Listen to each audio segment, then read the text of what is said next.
아버님, 어머님, 지금 제 말씀 잘 들어주셔야 합니다. 26년 만에 드디어 없어지는 제도가 있습니다. 그것도 완화가 아니라 완전히 폐지됩니다. 요즘 주민센터마다 문의 전화가 폭발적으로 늘어나고 있다고 합니다. 왜 그럴까요? 나도 혹시 해당되나요? 예전에 떨어졌는데 다시 받을 수 있나요? 언제부터 신청하면 되나요? 이런 질문들이 쏟아지고 있기 때문입니다.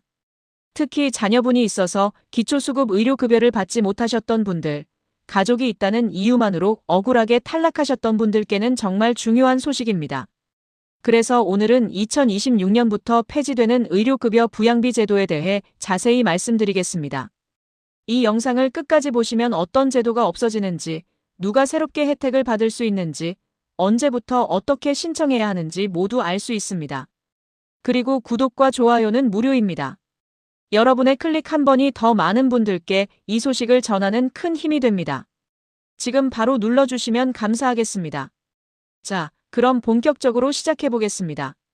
도대체 무슨 제도가 없어지는 걸까요? 바로 의료급여 부양비 제도입니다. 먼저 의료급여가 뭔지부터 쉽게 설명드리겠습니다. 의료급여는 기초생활보장제도 안에서 병원비를 나라가 대신 내주는 제도입니다. 건강보험이 있으신 분들은 병원 가시면 본인이 일부 부담하시잖아요. 그런데 의료급여 받으시는 분들은 그 부담금이 거의 없거나 아주 적습니다. 특히 연세 드신 분들은 병원 갈 일이 많으시잖아요. 무릎도 아프시고 혈압약도 타러 가시고 정기 검진도 받으셔야 하고요. 이럴 때 의료급여는 정말 큰 도움이 됩니다. 생존과 직결된 문제라고 해도 과언이 아닙니다. 그런데 말입니다. 이 의료급여의 다른 급여와는 달리 특별히 까다롭고 억울한 제도가 하나 있었습니다. 바로 부양비 제도였습니다. 이 제도는 2000년, 그러니까 24년 전에 만들어졌는데요. 핵심만 말씀드리면 이렇습니다. 자녀분이나 부모님, 그리고 며느리나 사위 같은 가족이 일정한 소득이 있으면 그 가족이 실제로 돈을 보내주지 않아도 보내주는 걸로 간주해서 의료급여를 깎거나 아예 못 받게 만드는 방식이었습니다. 실제로 받지도 않는 돈을 받는다고 가정해버리는 거죠. 그래서 이름도 간주 부양비라고 불렸습니다. 여기서 잠깐 실제 사례를 하나 들어드리겠습니다. 제가 아는 분 이야기입니다. 성함은 김순자 할머니라고 하겠습니다. 순자 할머니는 올해 72세이신데 혼자 사십니다. 한 달에 받으시는 돈은 기초연금 67만 원이 전부입니다. 의료급여 기준이 125만 원이니까 순자 할머니는 당연히 받으실 수 있어야 하죠. 그런데 문제가 있었습니다. 20년 전에 연락을 끊은 아들이 있다는 겁니다. 그 아들은 지방에서 작은 가게를 운영하는데 한 달 수입이 그리 많지는 않지만 제도상으로는 소득이 있는 걸로 나옵니다. 실제로는 아들도 자기 생활하기 바쁘고 순자 할머니한테 한 푼도 보내드리지 않습니다. 사실상 남처럼 지내는 거죠. 그런데 제도는 뭐라고 했을까요? 아들 소득의 10%는 어머니가 받는 걸로 간주하겠습니다. 그게 한 달에 36만 원이라고 칩시다. 그럼 순자 할머니의 소득은 67만 원이 아니라 67만 원에 36만 원을 더한 103만 원으로 계산됩니다. 어라? 125만 원 기준을 넘었네요. 결과는 순자 할머니는 실제로는 67만 원으로 근근히 사시는데도 제도상으로는 103만 원 버는 사람처럼 계산돼서 의료급여에서 탈락하신 겁니다. 순자 할머니는 주민센터 상담사에게 이렇게 말씀하셨답니다. 아들이랑 통화한 지가 언제인데요? 명절 때도 안 오는데 무슨 돈을 보내준다고 그래요? 나는 정말 병원비가 없어서 신청하는 건데 이게 말이 됩니까? 상담사도 안타까워하면서 이렇게 답했답니다. 할머니, 저도 이 제도가 문제인 건 알아요. 그런데 제가 어떻게 할 수가 없어요. 규정이 그렇게 돼 있어서요. 이게 바로 부양비 제도의 현실이었습니다. 가족이 있다는 이유만으로, 연락도 안 하는 자식이 있다는 이유만으로 정작 필요한 분들이 혜택을 못 받으셨던 겁니다. 여러분, 우리 현실에서 가족 관계가 다 원만한가요?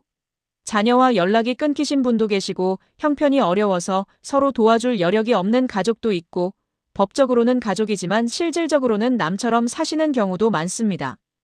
그런데 제도는 이런 현실을 전혀 고려하지 않았던 겁니다. 그래서 어떤 일들이 벌어졌을까요? 의료급여를 신청하려다가도 나는 자식이 있으니까 안 될 거야 라며 아예 신청 자체를 포기하시는 분들이 많았습니다. 신청을 하더라도 가족이 실제로 지원할 능력이 없다는 걸 증명하라고 하는데 이게 서류 몇 장으로 끝나는 게 아닙니다. 가족 관계는 어떤지, 연락은 하는지, 소득은 얼마인지, 왜 지원을 못하는지 이런 민감한 부분을 다 건드려야 합니다. 주민센터 창구 앞에서 망설이다가 그냥 안 하겠습니다라고 돌아서시는 분들이 정말 많았다고 합니다. 여기서 잠깐! 이런 좋은 정보를 계속 알려드리려면 여러분의 응원이 필요합니다. 구독 버튼 한 번, 좋아요 버튼 한 번, 그리고 알림 설정까지 꼭 부탁드립니다. 여러분의 작은 클릭이 더 많은 어르신들께 도움이 되는 영상을 만드는 큰 힘이 됩니다. 자, 다시 본론으로 돌아와서요. 생계급여, 주거급여, 교육급여에서는 이미 오래전에 부양의무자 기준이 없어졌습니다. 그런데 의료급여만 유독 남아있었던 겁니다. 이것 때문에 의료급여는 복지 사각지대의 상징이라는 오명을 쓰기도 했습니다. 오랫동안 문제가 제기되었고 많은 분들이 개선을 요구했습니다. 드디어 정부가 움직였습니다. 보건복지부가 2025년에 제3차 중앙의료급여심의위원회를 열고 중대한 결정을 내렸습니다. 바로 2026년 1월 1일부터 의료급여 부양비 제도를 완전히 폐지하기로 한 겁니다. 여러분, 잘 들으셨습니까? 완화가 아니라 폐지입니다. 26년 동안 많은 분들을 괴롭혔던 이 제도가 드디어 역사 속으로 사라지는 겁니다. 이제는 가족이 있어도 연락이 끊겼어도 실제로 지원을 못 받는 상황이라면 그 사실을 제도가 먼저 인정해주는 방향으로 바뀝니다. 현 정부는 이 제도 폐지를 국정과제로까지 정했다고 밝혔습니다. 국가보다 가족이 먼저 부양 책임을 져야 한다는 오래된 관점이 현실에서는 오히려 취약계층을 더 고립시키고 사각지대를 만들었다는 판단을 한 겁니다. 복지부 발표에 따르면 이번 개선으로 저소득층 중 최소 5만 명이 새롭게 혜택을 받을 것으로 예상된다고 합니다. 예산은 215억 원이 투입된다고 하고요. 주민센터에 문의 전화가 폭증하는 이유도 바로 여기에 있습니다. 나도 해당되나? 예전에 떨어졌는데 다시 될 수 있나? 언제부터 신청하면 되나? 이런 질문들이 쏟아지고 있는 겁니다. 여기서 한 가지 꼭 짚고 넘어가야 할 점이 있습니다. 부양비가 폐지된다고 해서 의료급여 자체의 다른 기준이 완전히 없어지는 건 아닙니다. 의료급여는 기본적으로 본인의 소득과 재산을 기준으로 판단합니다. 본인 소득이 얼마나 되는지, 재산이 얼마나 되는지, 소득 인정액이 기준을 넘는지 이런 기준은 그대로 유지됩니다. 단지 가족 소득을 내 소득으로 가정해서 끼워 넣던 장치가 사라지는 겁니다. 그러니까 이런 겁니다. 나는 자녀가 있어서 그동안 계속 떨어졌는데 실제로는 자식한테 지원을 못 받았고 내 소득은 낮다 이런 분들은 2026년부터 새롭게 선정될 수 있는 길이 활짝 열리는 겁니다. 아까 말씀드렸던 김순자 할머니 같은 경우가 딱 이런 케이스겠죠. 본인 소득 67만 원으로 기준 125만 원보다 훨씬 낮은데 연락도 안 하는 아들 때문에 탈락했던 분입니다. 2026년부터는 순자 할머니도 당당히 의료급여를 받으실 수 있게 되는 겁니다. 다만 한 가지 더 알아두셔야 할 변화가 있습니다. 의료급여 부양비 폐지와 별개로 2026년부터 의료급여 수급자 중에서 외래, 진료를 과다하게 이용하시는 경우에는 본인 부담금이 조금 달라지는 제도가 함께 시행됩니다. 왜 이런 제도가 생겼을까요? 실제로 의료급여 제도에서 오랫동안 제기되어 왔던 문제가 있었습니다. 일부 과다 이용으로 전체 재정이 흔들린다는 우려였습니다. 그래서 정부는 한쪽에서는 부양비를 없애서 사각지대를 줄이고 다른 한쪽에서는 과다 이용을 줄여서 제도의 지속 가능성을 높이겠다는 방향으로 동시에 움직이는 겁니다. 여기서 혹시 걱정하실 수 있습니다. 나는 정말 아파서 병원 가는 건데 과다 이용으로 찍히는 거 아닌가? 하고 말이죠. 그런데 너무 걱정하지 않으셔도 됩니다.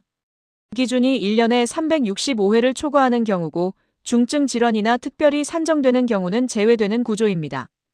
그러니까 평소처럼 아플 때 병원 가시고 약 타러 가시고 정기 검진 받으시는 정도의 일반적인 이용이라면 전혀 문제 없습니다.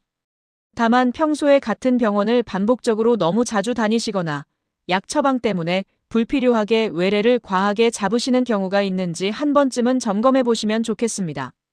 자, 그럼 정리를 해보겠습니다. 2026년 1월 1일부터 의료급여 부양비 제도가 완전히 폐지됩니다. 이건 26년 만에 일어나는 역사적인 변화입니다. 자녀가 있다는 이유만으로 가족이 있다는 이유만으로 억울하게 탈락했던 분들이 새롭게 혜택을 받으실 수 있게 됩니다. 만약 여러분이나 주변에 이런 경우에 해당하시는 분이 계시다면 2026년 1월부터 주민센터에 꼭 신청하시기 바랍니다.